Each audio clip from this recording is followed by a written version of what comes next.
I'm super curious why the bread recipe that I've just gotten has you remove the top of the Dutch oven about halfway through the cooking and reduce the temperature some.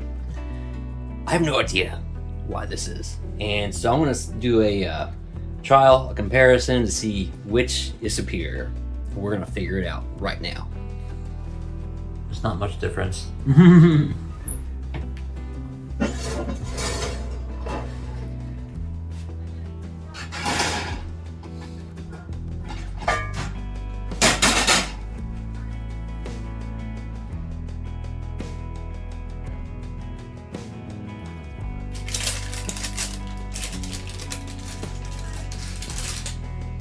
Looking nice. That looks really nice. So my theory is that the person in the video that I had watched said to take the lid off because he's a huge fan of the crust. I'm also going to be including the recipes for these bad boys right here. And so the recipe made both of these, and so I divided it at one stage and then baked these. And I was hoping that they would be a little taller, you know? And as far as, I don't think there's a difference in height.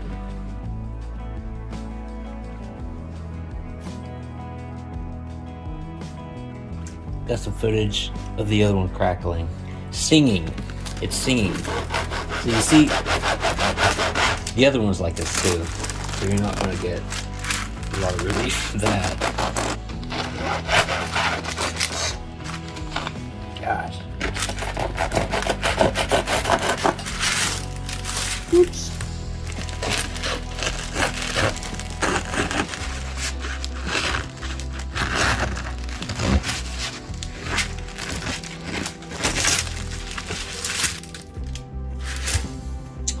I don't think there's much of a difference in the crumb. This is the one with the lid on the whole time. This is the one without the lid on. The lid on half the time. But the crumb is actually very nice, so I can't ask for too much. So I use a large cast iron Dutch oven. And so the process for this, I preheated it to 500 degrees Fahrenheit, of course. And I had my loaves proofing on separate sheets of parchment paper that I had cut up. And so I just dropped the parchment paper with the bread in there. You might know the novel Fahrenheit 451. That is the temperature at which wood ignites in the fire. And so there's a possibility of parchment paper. And, but it didn't even get that dark. So I think it was pretty safe. Oh man. This is that freshy fresh right here. There's plenty of crust on it. I'm feeling what it feels like the moisture is inside. It doesn't seem much different. So the person that gave this recipe, they were saying the crust should look like this or darker even.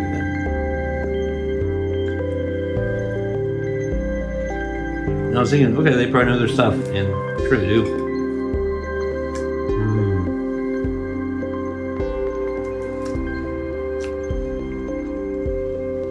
I don't really taste much of a difference either. I mean, so the difference seems to be in the crust mainly.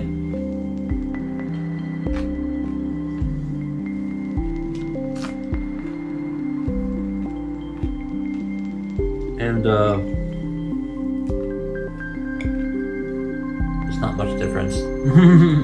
Alright, for my next trick, we're gonna make some bread from pine corn flour, and we're going to test it out on human subjects who we're not testing it. We are they were asking for it, and we're going to give it to them to see if it's actually easy to digest, because they have become gluten sensitive and not celiac disease, but gluten sensitive, and so as in bloating and so forth, I'm sure. And we're going to see if it actually makes much of a difference. So I also got some gluten-free bread flour and made pizza with this. I've never rolled out a pizza dough before. People say that's the cardinal sin, but I did with this. And so it's supposed to be a 1-to-1 substitute. However, my pizza dough recipe, it's like 190 grams of water, well, 300 grams of flour. And so with this, it ended up being more like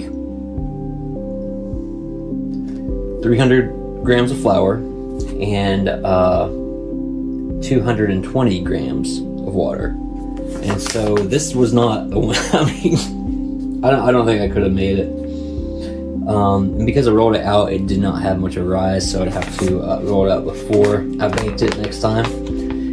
But it didn't seem to rise like the whole, I used a small amount of yeast and go a long time, but it did not seem to rise very much, so I don't know about this one. Don't know about this one.